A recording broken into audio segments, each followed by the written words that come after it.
Boa tarde a todos e a todas. Em primeiro lugar, eu gostaria de parabenizar o Vivy Festival por ter sempre pautado na sua programação a presença das mulheres no universo dos games. Essa é uma discussão muito importante aqui e em todo o mundo. Meu nome é Debora Ivanov, eu sou diretora da Agência Nacional de Cinema, a Ancine.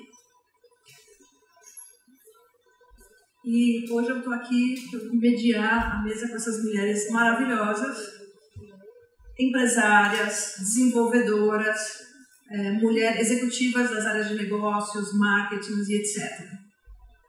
Então, muito bem-vindas.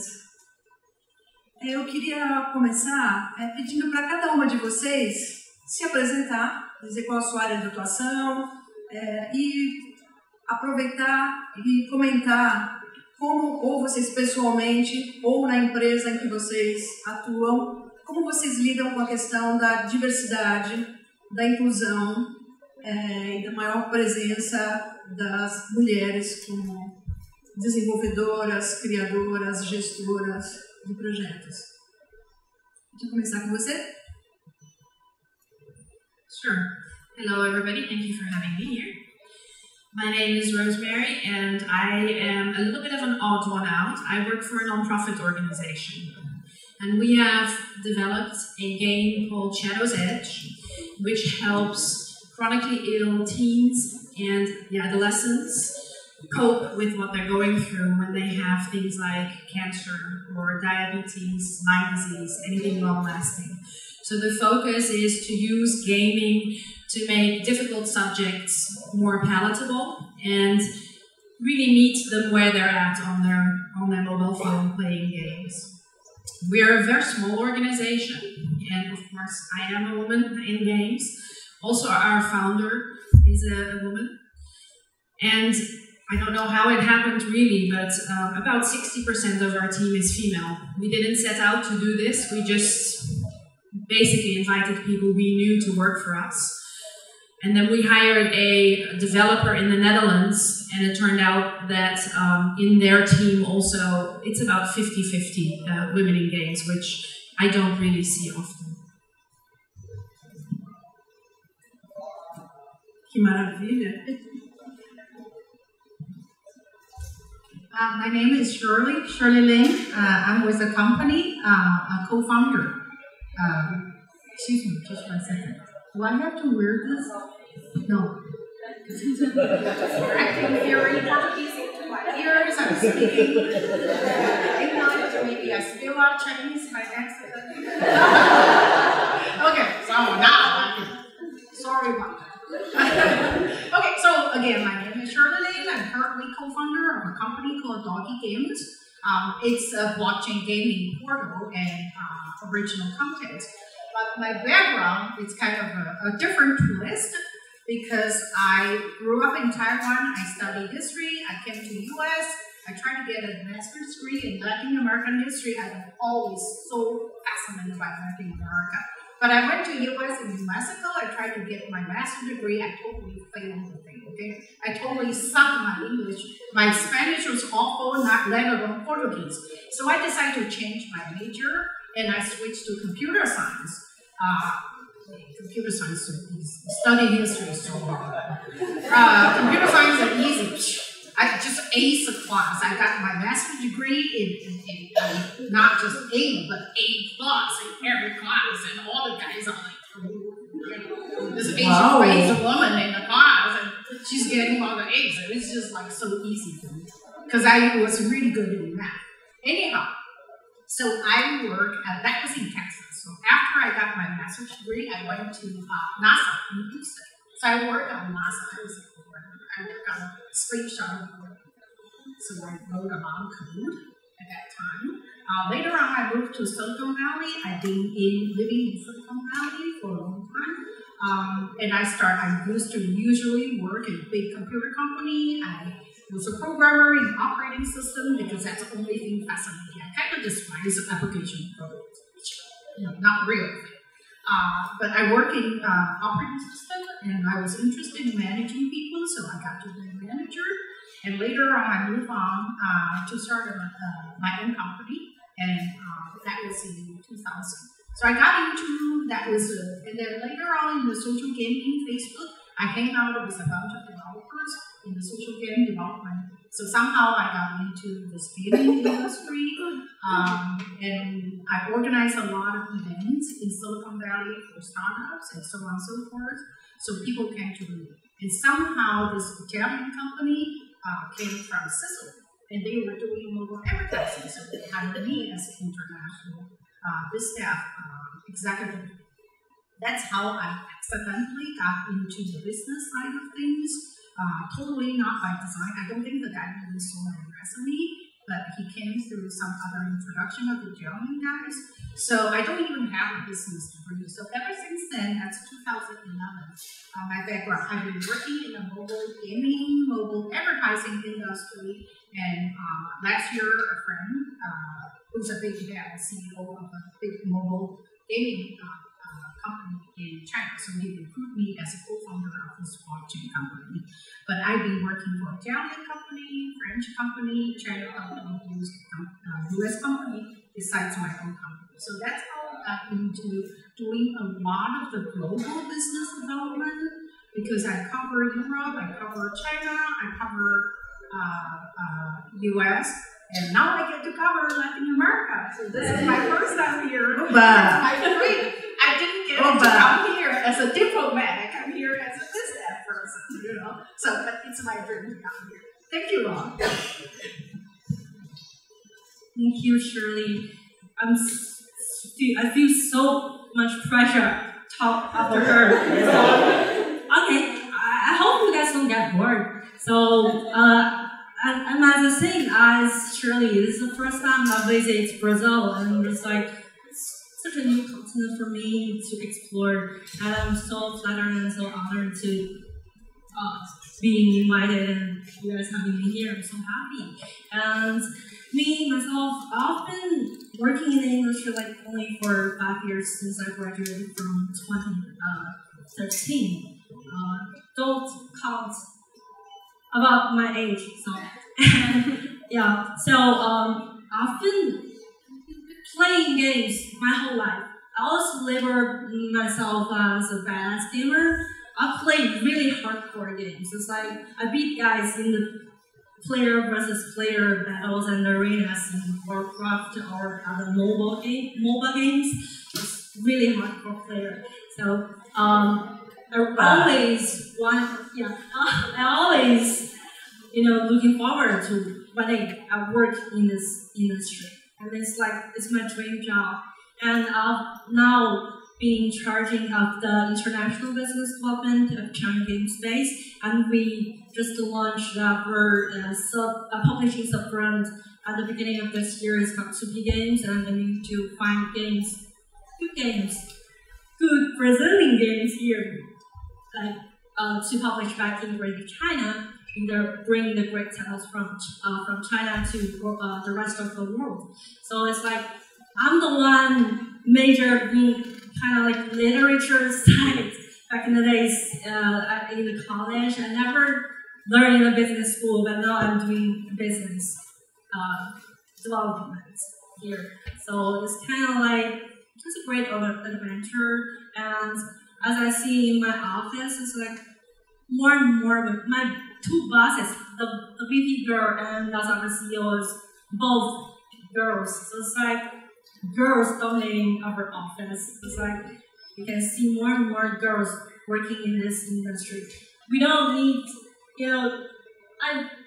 all my life I'm struggling with dealing with math. I never do good in math. So it's like if I cannot do technical parts of the games, what can I do? So it's like marketing. I've been always doing the mobile marketing, and currently I'm focusing on PC and console business development. So it's like you have a lot of different choices if you really want to enter this industry. My name is Kassi O'Connor, and I'm from Blue Mobile. We're a developer all over the world. Our headquarters are in San Francisco. We're best known for the Kim Kardashian game, and I get a lot of hate here. And then we also did Deer Hunter, Cooking Dash, and those other titles. And my job is I am the director of outside services. So I am one of the few females at my company that is at director level. And basically what I do is that I work with different vendors all over the world. We localize our games into 13 different languages, including Brazilian Portuguese, because we know that here is such a huge audience of gamers. And then also any kind of art engineering that we don't do internal, I help hire and get them set up with a team on a temporary basis to work with games and build our games out. And I've been in the industry about 10 years now. I've been lucky enough to be at the same studio for all 10 years, which is pretty much unheard of in the game industry. As you get further in games, you realize that there is a lot of going in between and stuff. But our company, we are focusing a lot on diversity, especially within women. This year, we at GDC we hosted the Wiki Talk. We still have a ways to go, but I'm glad that it is getting more attention about women in games and that you can do so much in the game industry. Bom, aqui no Brasil, nós temos levantamento sobre a participação de mulheres na construção das histórias e na direção de filmes e séries para televisão, que são postos de liderança na realização de conteúdos, que gira em torno de 17% a participação das mulheres. Às vezes menos, às vezes um pouquinho mais. Às vezes 10%, às vezes 20%. E nos games, o último levantamento que se fez aqui no Brasil, também mulheres desenvolvedoras, deu também em torno de 20%. Lembrando que nós somos, aqui no Brasil, nós somos maioria da população, nós somos mais de 50%, no resto do mundo também, né? Como vocês acham que a gente conseguiria avançar? Que ações nós poderíamos fazer, né? Cada uma dentro da sua área, para incluir mais mulheres na liderança da criação desses jogos, abrindo espaço para essa participação. Que ações concretas vocês veem que nós poderíamos fazer, cada uma na sua... Eu, na minha parte, nas políticas públicas, vocês na iniciativa privada.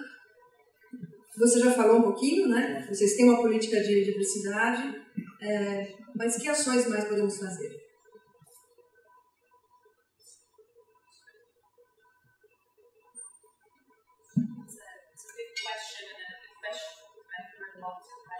I used to run the Women in Technology initiative for Microsoft. Os microfones não estão funcionando? Não. Pode falar.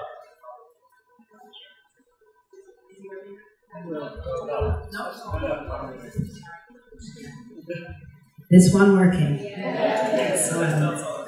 Technology, right? So, I come from traditional tech, not gaming. In fact, this is my first game ever. And I got into this also just basically because I did what I've done my whole career. I've just jumped at a chance to do something, whether I could do it or not. And I just figure it out as I go. So it's gotten me into some strange positions, let's say. But I used to run Women in Tech for Microsoft. When we had, I think, 8% of women in Microsoft in technical professions. And I decided for that because before Microsoft, I worked at Siemens, and I asked about women in technological professions at Siemens, and the HR manager said to me, we don't think that we should invest in any initiatives for that, because by the time they're 30, they'll have babies and they'll go away, so it's not worth our investment. So I figured I wanted and I needed to do something about it to encourage people. We've tried many things while I was at Microsoft, and I'm also involved in initiatives with the Swiss government for it. I firmly believe that policies alone is not going to do it, and in fact I'm slightly against just creating quotas and you know, hiring women because they're women.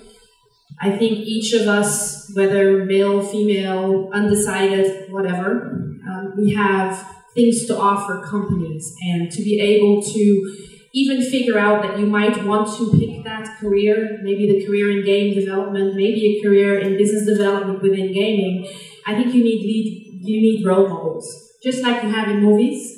The more women in movies, normal women that have technological professions in movies, in audio, in radio, everywhere where you can see them, I think that's what helps us most. So concretely what we can do, I think, is we can, just as here, put ourselves out there and say we exist, this is what we do.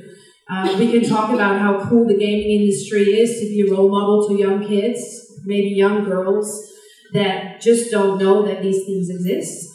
And we can build games that are both appealing to men and to women. And I think that's one of the things we tried to do with our game. We made it specifically, as you can see, about graffiti, because it appeals to both genres. We wanted to make sure that it doesn't matter who the player is. And I know there's a lot of initiatives out there, especially also with you guys, Kassi, that make games that are appealing to a female audience. And I think having young girls try those, see those, you know, figure out that it's actually women that work on those games, that will make a big difference. I don't know, I never really got involved with initiatives, because when I was in a big computer company, I think that something has to do with your confidence and with how you build up the sort of the capacity. It doesn't matter what gender it is. And I remember I had to learn that when I first became a line manager in a computer networking company. And, you know, I was always coding. I was really good with that. And I remember there was a problem. So I have 12 people reporting to me, and one of them is this American woman. And one time she had a big client that was some huge client over in Japan and had a problem. So several of us got into her cubicle. We all tried to diagnose the problem. And because of my habit of being a programmer, and even though I was a manager, I was going, hey, that line, I think it's a bug in that line. You know what? She turned around and said, Shirley, fuck off. She said, if you trust me to be a project lead, she's one of the 3 project leads, and you know, each one of them has a few people reporting to them. She said, if you trust me, you let me do my job. Don't do my job. And I immediately, you know, usually before, you know, some people will cry, feel like being insulted. I don't feel insulted. I immediately apologized. I said, I am so sorry. You're right. I will not do it again.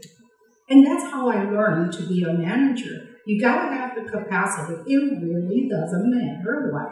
Don't be a thin-skinned kind of thing. I'm not behaving like a boy, but I have the confidence. It's okay. I don't take it as an insult to me. To me, it's for me to learn. And I have always taken that attitude. It doesn't mean that I'm humble, you know me by now. And when I need to assert, and I've dealt with a lot of, you know, male colleagues and stuff, I totally do not hesitate. I would, you know, I'd be very assertive because I think through things, strategize for the company, repivoting the company. I have no problem asserting. I will not be hiding my feeling or hiding my assertion. And sometimes I'm wrong, and that's totally okay.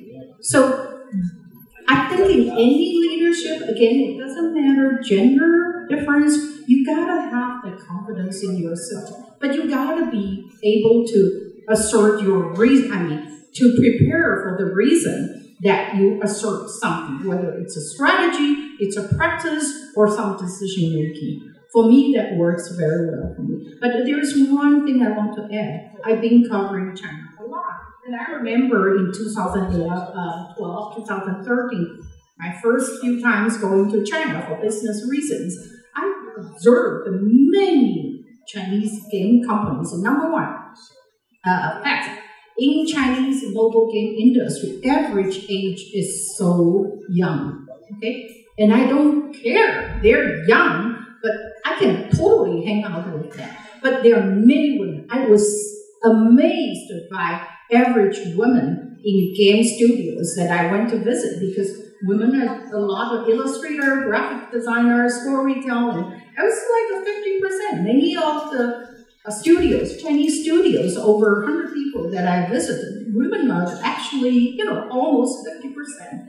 So, and I've known many Chinese studios, again, streaming, influencer marketing, women COO, women CEO, that kind of things. More than what I've seen in Silicon Valley. That's quite amazing. Although their behaviors are sort of different. We could talk about that sometime. Not on the recording. Autoconfiança que não falta para a Shirley, né? Um exemplo de autoconfiança. Isso é muito importante para se colocar no mercado, né? Você é um exemplo de autoconfiança.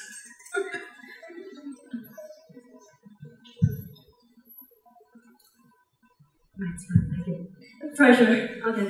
So it's like since I graduated from college, I got my master's degree, and then I entered into this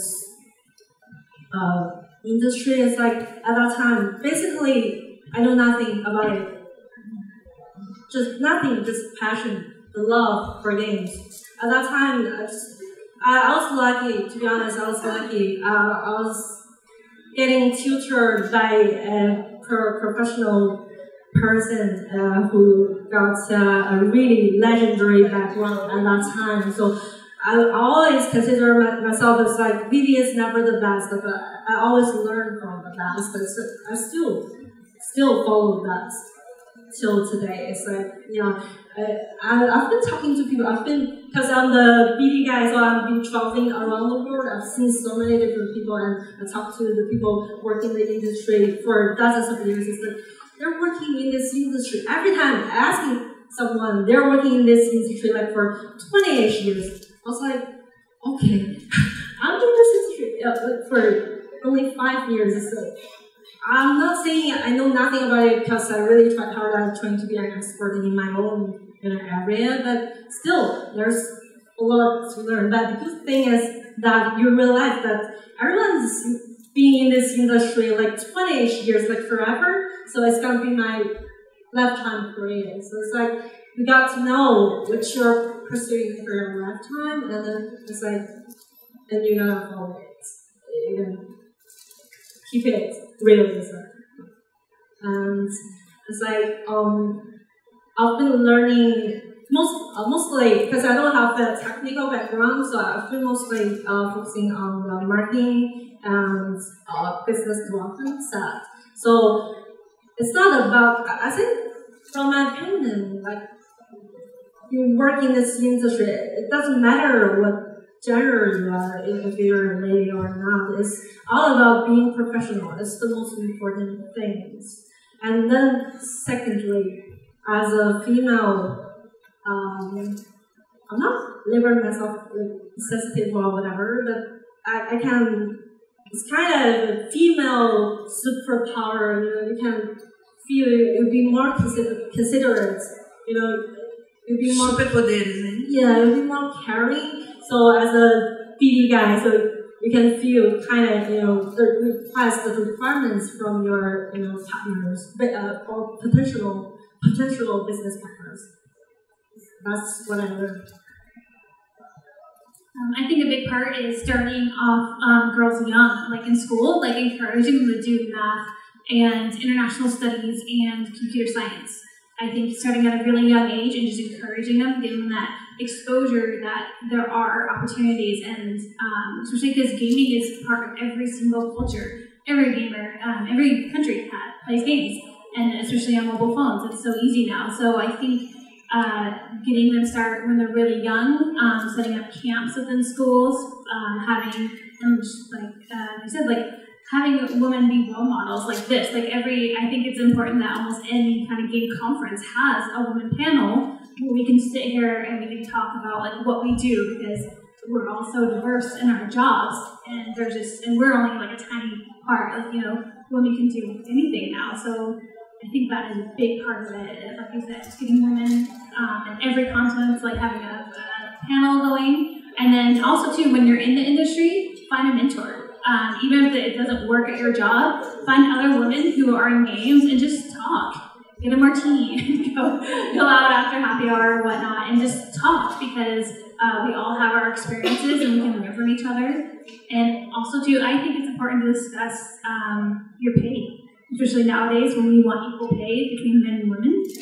Don't be afraid to discuss like how much you make, and respectfully, because I think that is a good thing to discuss, because I think that's another issue that we have in women games, is that we do get paid a lot less than what men do.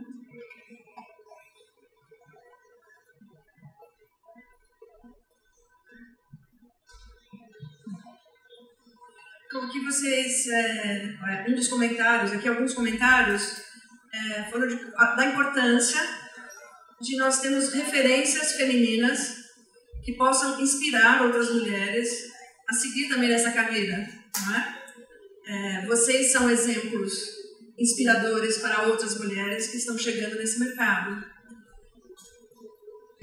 Aqui no Brasil, por exemplo, nós vemos nas universidades as referências que são utilizadas nas aulas de grandes roteiristas, de grandes descobridores e etc., sempre são de homens. Isso inibe as mulheres nessa jornada. Então é muito importante mesmo essas ações começarem na escola, incentivando as meninas, as mulheres, para outras carreiras, né?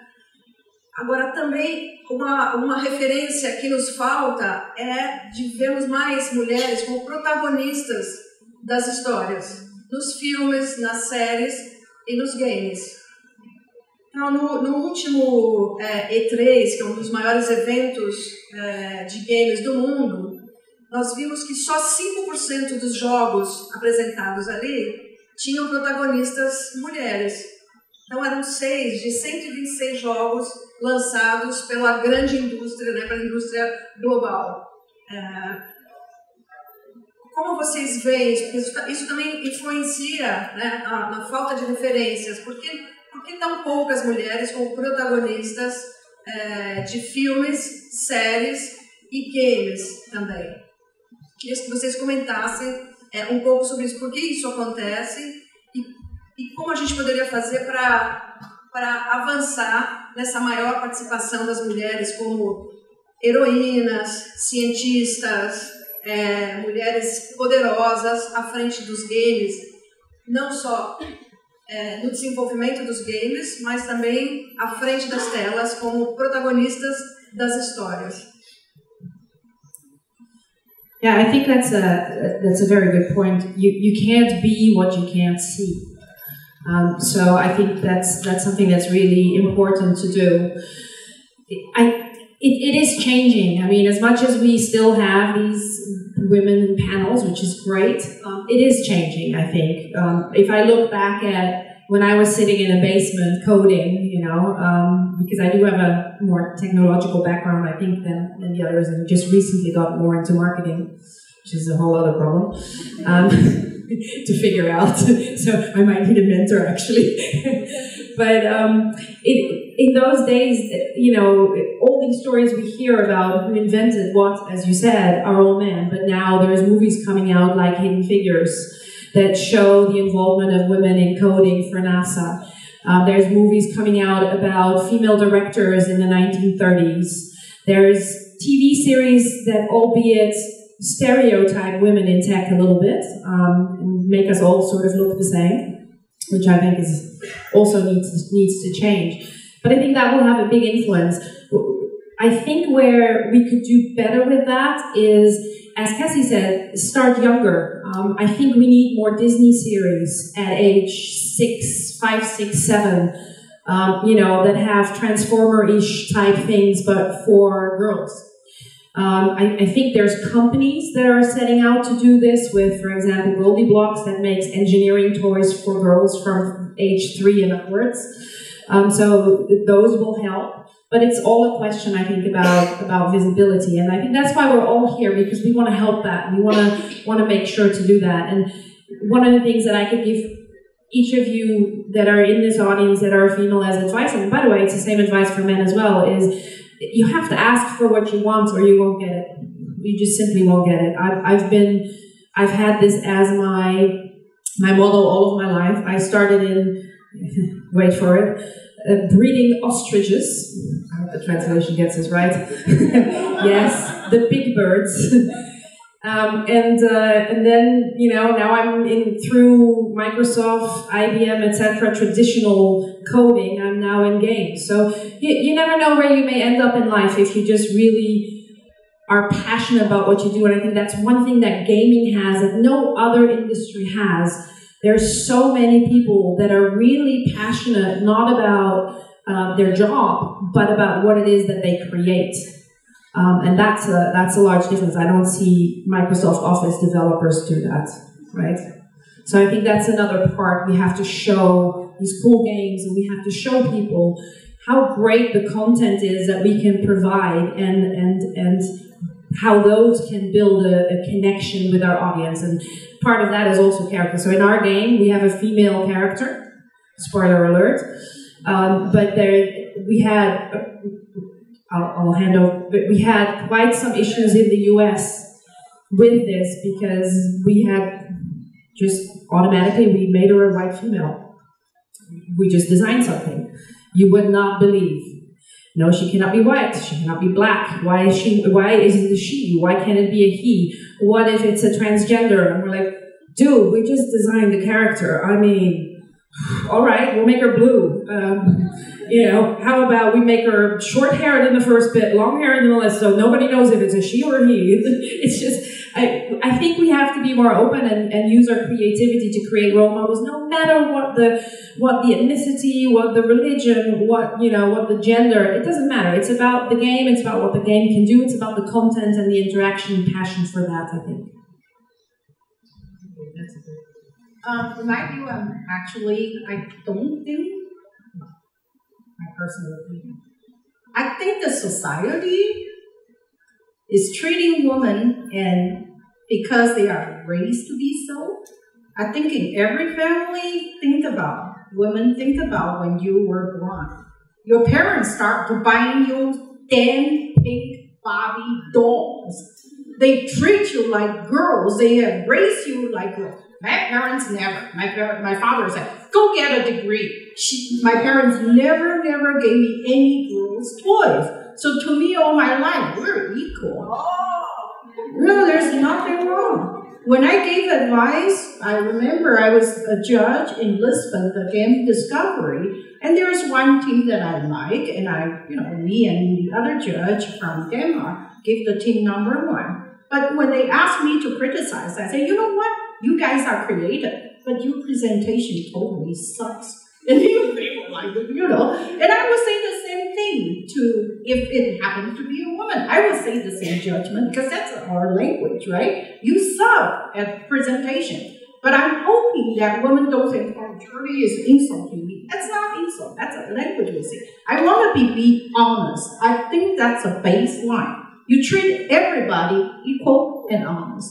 And if the parents don't raise their girls like girls, then you have a much wider space that you can explore, just like anybody else. I think that once you're raised as girls and the society try to bring you out of the box, it's really hard.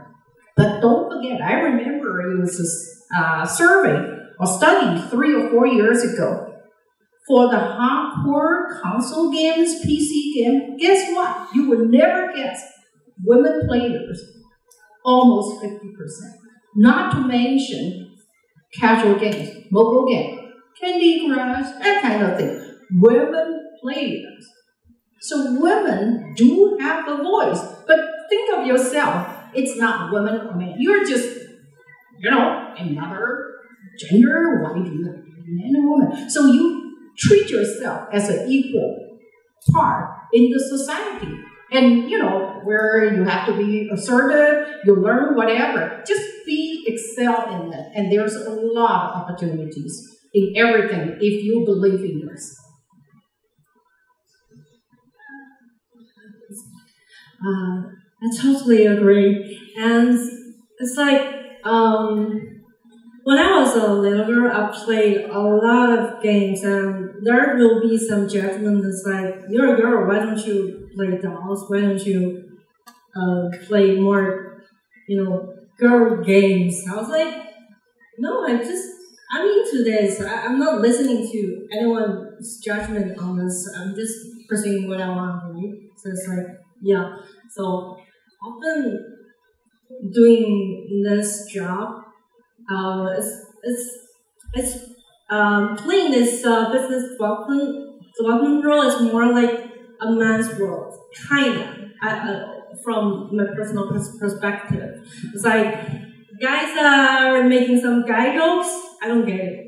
And guys, they drink a lot. They talk about business during the drink. But personally, I got drunk really easily. I don't want to, being not professional in some gaming events or after parties and being the crazy drunk lady. I don't want to be remembered as that. So it's like, as a girl, you have to, use your advantage, but at the same time to avoid the part that you're not so good at, and to still being professional is the most important thing. And others just being a nice person. Firstly, you're a person, then you're a female, right? So it's like,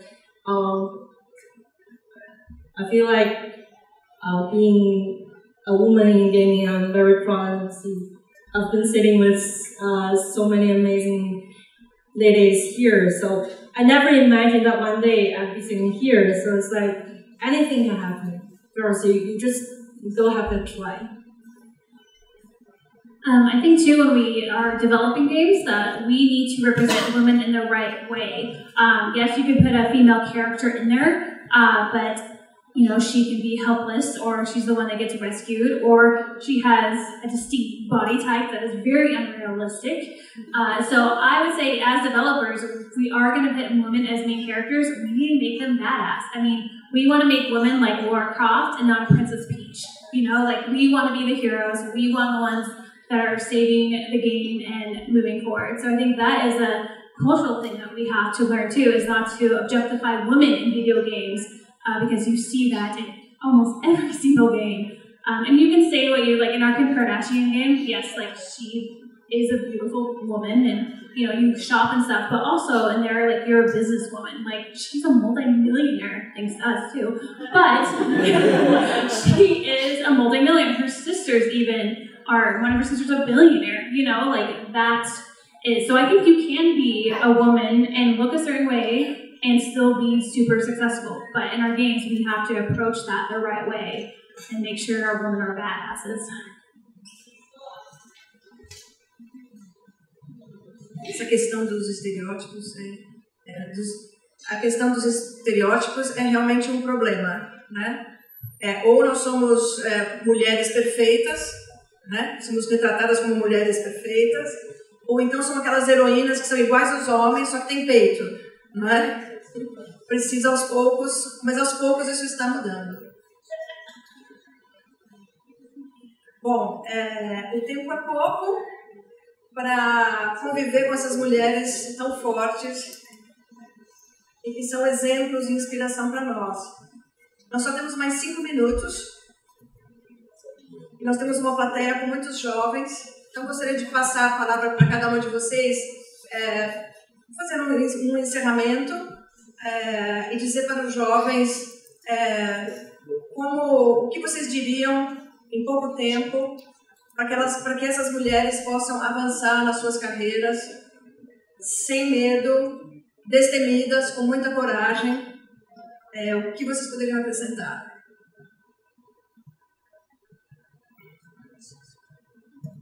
Okay, I'll take a step because I always ask all these fascinating stories. I remember when I first went to China, I was meeting one of the top mobile carrier, and she's a CEO. She had 2,000 some people under her, and then she we kind of respect and admire each other.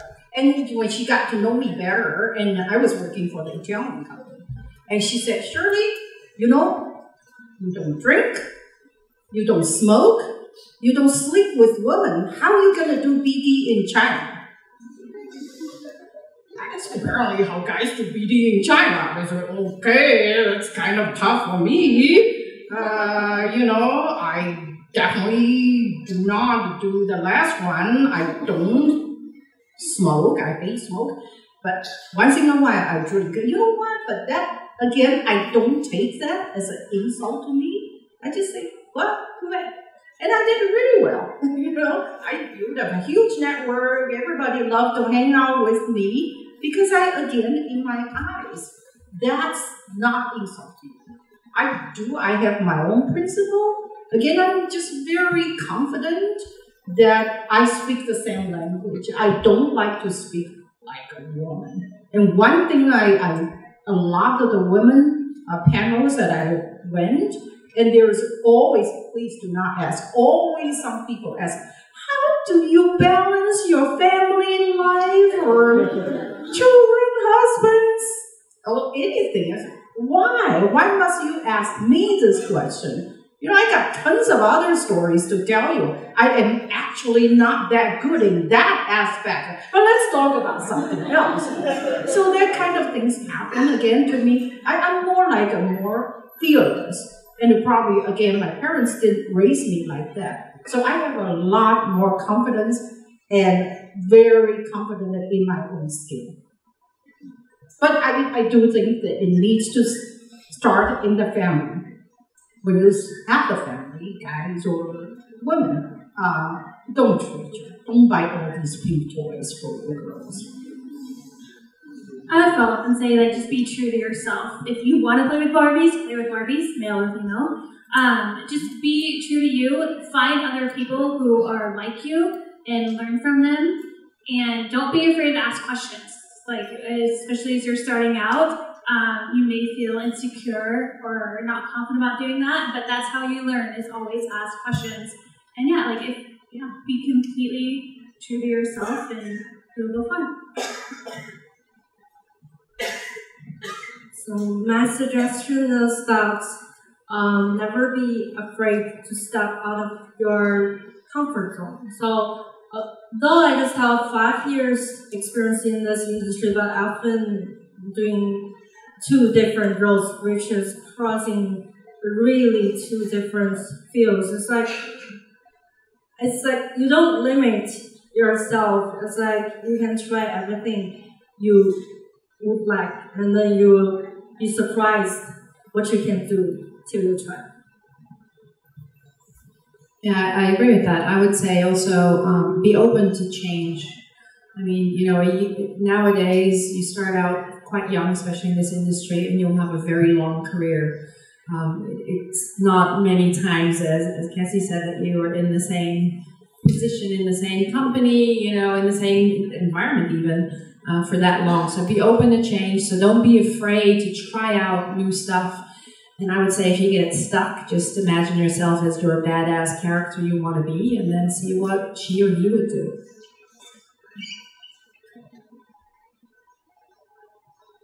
Can I have one more? I think it don't matter.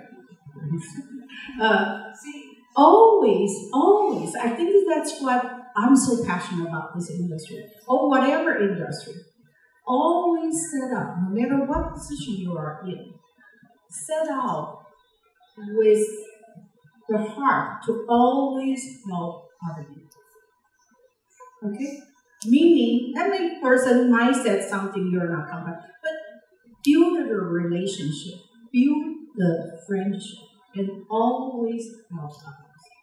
And that, I never expected any return, but doing so actually position yourself in a very, very good way. For the past, I think, 20 years, I never had a job that I had to submit my resume. It was never.